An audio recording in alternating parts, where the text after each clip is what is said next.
Good afternoon, everyone. I'm Shivu Koteshwar. I'm the director for the new school, Amatra Academy. Just started this year, but we have a rich history of higher education experience. This is the first school from PES, which is one of the top engineering colleges in Bangalore. We have 2 engineering colleges and a medical college. The reason why I'm interested in this topic is 2. One, a very selfless reason. Education definitely is a fundamental right. The challenge is not about, according to me, the challenge is about right education. 2, very selfish, because as a teacher, I'm training students who are going to administer the same country where I'm going to retire. So if I don't put the right skills in them, I don't know what my future is going to be. So I'm more worried about that part of it. I've been teaching in the higher education space for last 10 years. Last 2 or 3 years, I've been in this space, which is very new to me. So with the experience of the higher education, this one we had with the PES group, we started the school. For me, I'm looking at the whole system through only one lens, which is the change learner. So for me, today, if you really look at the kids who are coming to our schools, students earlier attended school to get information, but now they get information everywhere. So the challenge is not really to feed in the information to the kids, but they already come into the school with the information. So as a teacher, what do we do with them? How do we help them engage with this information? How do we make sure, help them segregate what is the right information, what is the wrong information, what is really required for you for the future, what is not really required? I think this is the biggest challenge we have. Earlier, as the slide says, the belief was work hard, get marks, get a college degree, get a job, and you're successful. But now most of the kids who come to the school, especially our kind of schools, the kids who come to our school are not really looking for a degree. They openly tell us, we really don't care for the marks. We coming to the school for right information, for the right knowledge.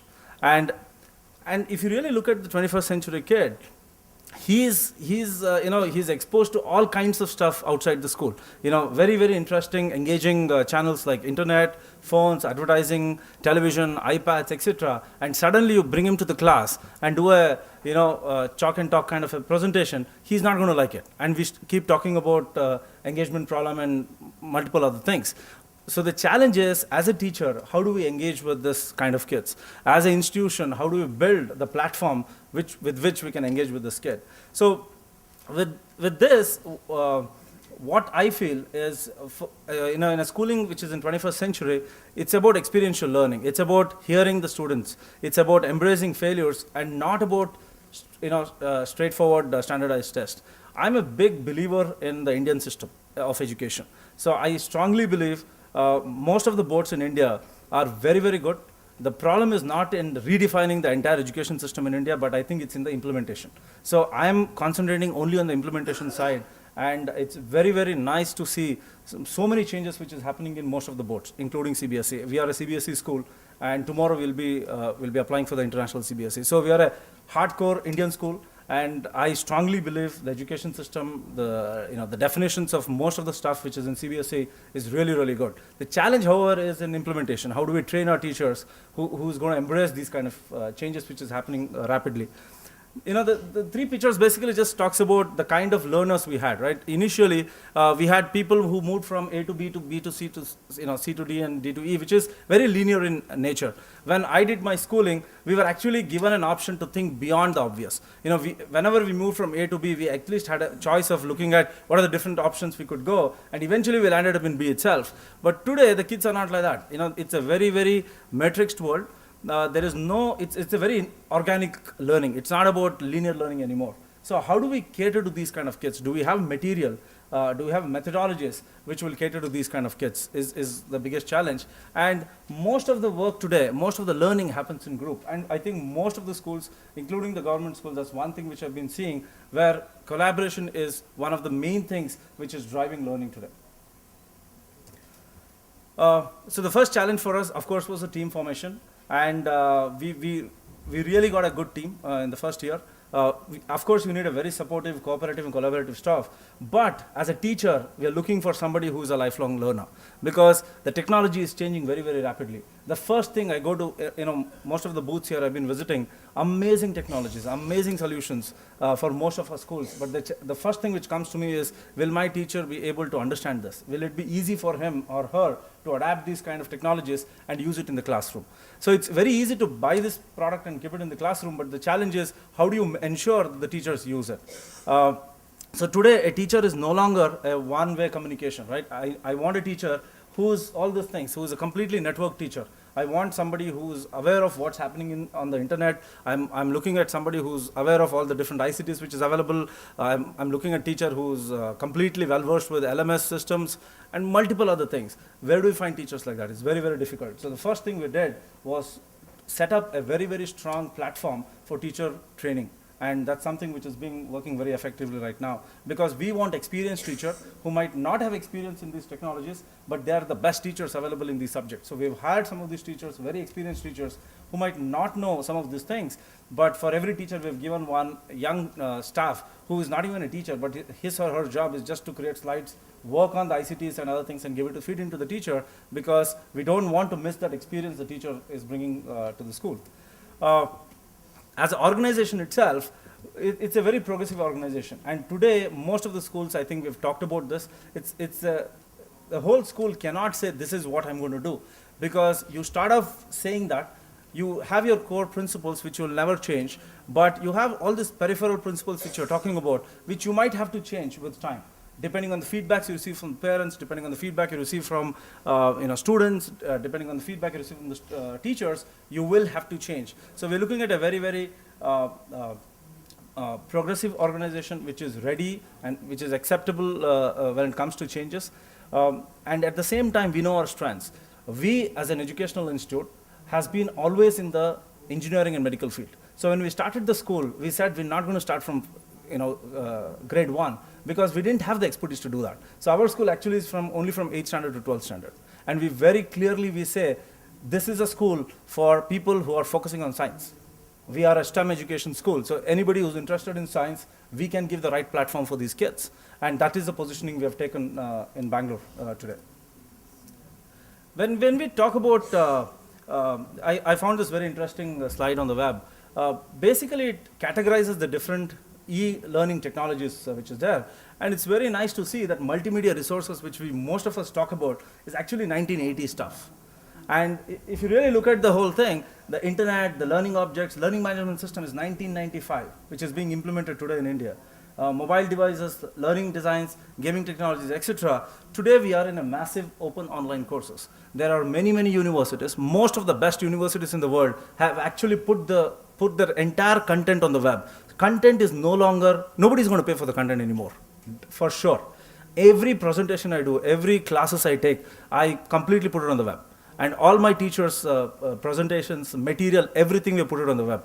We have worked with the government schools locally there, and we have told that we're going to give because they don't have access to the computers and other things, we give them printouts, we give them learning materials. We tell them, just take everything, because end of the day, content is not the IP. I think the delivery method and the teachers are your IP, and nobody is going to take away from the school.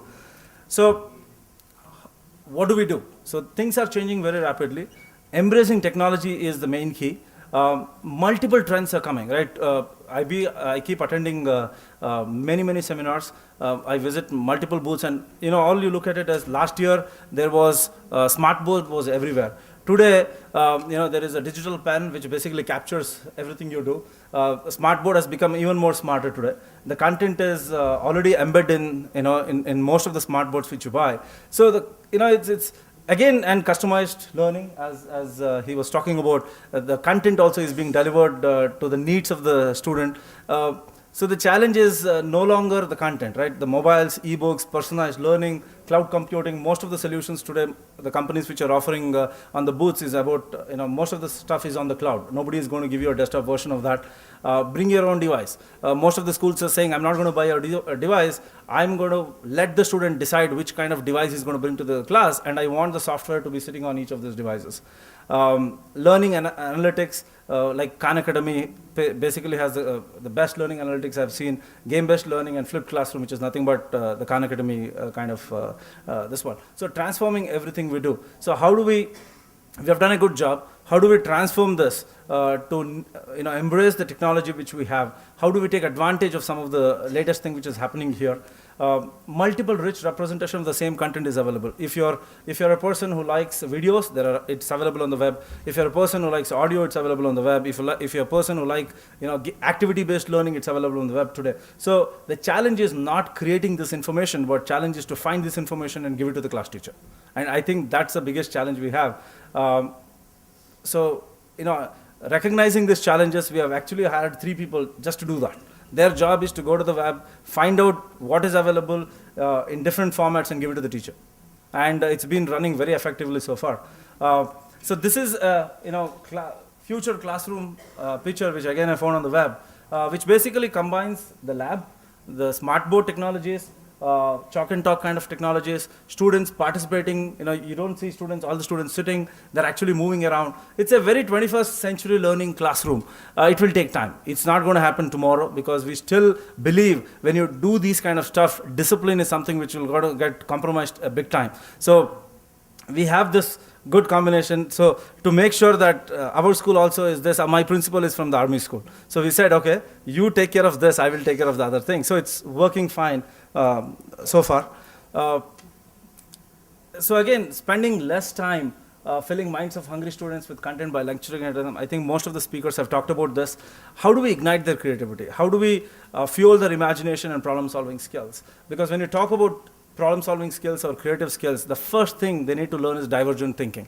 How many of us are really working on making sure our kids actually develop this divergent thinking? Unless they have a divergent thinking, there is no way they can look at critical thinking or creativity for that matter. Again, most of these things are done with active learning in the classroom, with interacting with the students. Again, you need a teacher who has these skills, who has these capabilities. And as an institution, if you don't give the teachers the right tools and techniques to embrace these kind of technologies and work with the students, it's not going to work. Definitely there is no one-size-fits-all. The design solution for fueling the inquisitiveness, expressiveness, exploration, and self-discovery of a student is completely dependent on student-teacher background. So you got to be very careful on what kind of teachers is a part of your system, what kind of infrastructure is available for you. Being a part of the PS institution, availability of the infrastructure is never a problem for us. But the same thing will not be applicable for most of the other schools. The size of the classroom. So we're very critical about this. So we said, if you want to do what we are trying to do, we cannot have more than 25 people in our classrooms. So when we started this, we were very clear about it, and we have actually 22 people in our classrooms. And scalability definitely is an issue. Tomorrow, if you're looking at how do we scale this, is it something which can be scaled to have multiple schools, so many students? Might not be. But we need to look at multiple other ways to do that. Again, technology is something definitely which is going to be helpful for us. And investment. When I say investment, I'm talking both in terms of money, in terms of time. Because money definitely is something which the board will offer, but what about the time? What about the time of the teachers? What about the time of the students? Because you have this fixed 8 to 3:30 kind of time, but most of the learning happens after the school hours. So how do we engage with the kids? What do we do? What kind of activities or what kind of labs and other things we need to set up is something which we're working on right now. So we are looking at multiple clubs, multiple activities outside the curriculum, trying to see how we can engage the students and make it happen. So, in the interest of time, I'm just zooming through the slides. No time left. Yeah. So, just the credits from wherever I picked up most of the stuff from. So it's actually TED Talks and the book which I've referred to this, and all the images are from the web itself. And this is our school. Pretty much the first phase of it is done. Second phase, we have started the admission. And so I end my talk with that. Basically just introducing you to the customized learning and the environment in which we are trying to develop some of these things which we have talked about. Thank you.